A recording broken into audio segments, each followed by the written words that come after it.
with this chart. The future is full of possibilities. And I think I made that argument. But those possibilities are going to be very different from what you know. And I'm talking in the context of the way economics have changed. The very, very practical. So possibilities are not only the micro level, when we're talking about nanoparticles, bicycles, village excellence, but at macro level as well. Your ability to write new books on economics, which are as powerful as Adam Smith or Karl Marx is also there. Because if you really look at the last 200 years, much of the discussion was between the socialistic spirit, Karl Marx, or capitalistic spirit, Adam Smith. And we have somehow proven through our experiments, both of them have limits. And it has not worked because the gap between rich and poor has increased. That we have proven. Right? So what does it tell you? There has to be something new. And I'd like to give you the hope in the next 2 years. Would I that as you go through your classes, spend some time thinking about what is the next discipline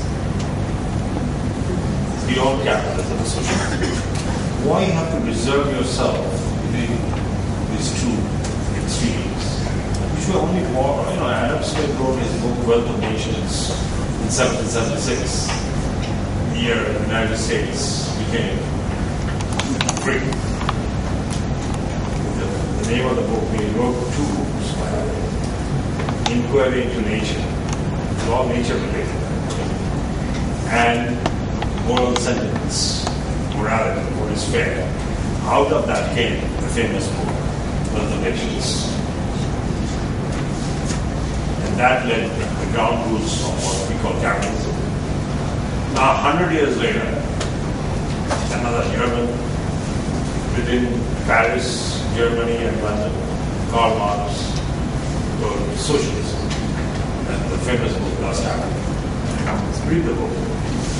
He says that look, if the capitalistic process works, wealth would ultimately get concentrated in the hands of few. And that would obviously bring down capitalism. And we saw a little bit of that last year. Where Karl Marx was misunderstood. The people, the countries which adopted the Marxian theory, like Russia, China, they perhaps were a bit too early to the game because Karl Marx's capitalism would come there at some point. After that, socialism would take off. But when people compare capitalism with socialism in parallel, obviously it is easy to justify capitalism because capitalism tends to be faster. And then very few end up making a lot of wealth. And we saw that success of the United States. And if you look at the top 100 rich people, perhaps 70 of them are from the United States. But at the same time, it is true that the gap between rich and poor in the US in the last 30 years have increased. It was decreasing before that.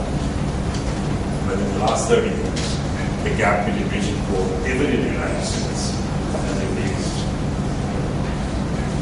And the gap between rich and poor in this country in the last 1,000 years continued to increase and accelerated in the last 15 years. And we are celebrating India China. So with that, I'd like to thank you very much for the great opportunity.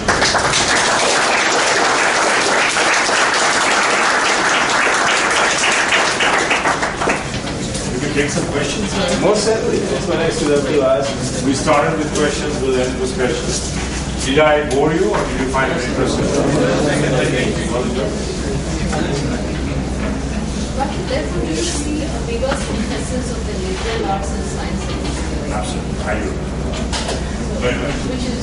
I think that one of the biggest mistakes made development of education in the last 200 years worldwide, not only in India, is that we compartmentalize too much. Because if you look at all the success stories of people like Isaac Newton,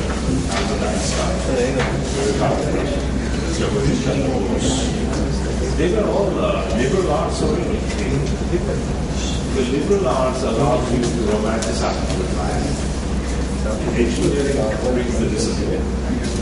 Now, if you can bring the romantic part of your life and harmonize with the scientific side of your life, the right brain and the left brain, what for, then I think big things will happen.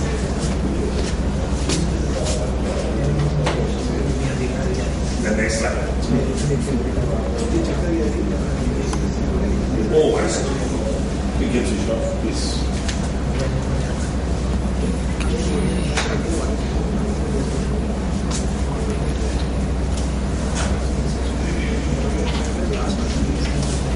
Okay, so that was fine.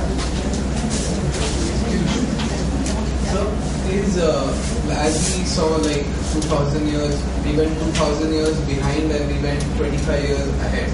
In that, we've seen constant change for India. So, has it been, has it damaged India in terms of culture, in terms of people? Have we diminished due to the constant changes, right from invasions, from the Mughals to, I think that's a good question. It needs a very detailed discussion, but if I have to give you a 2-minute answer, change is obviously good. Change is good.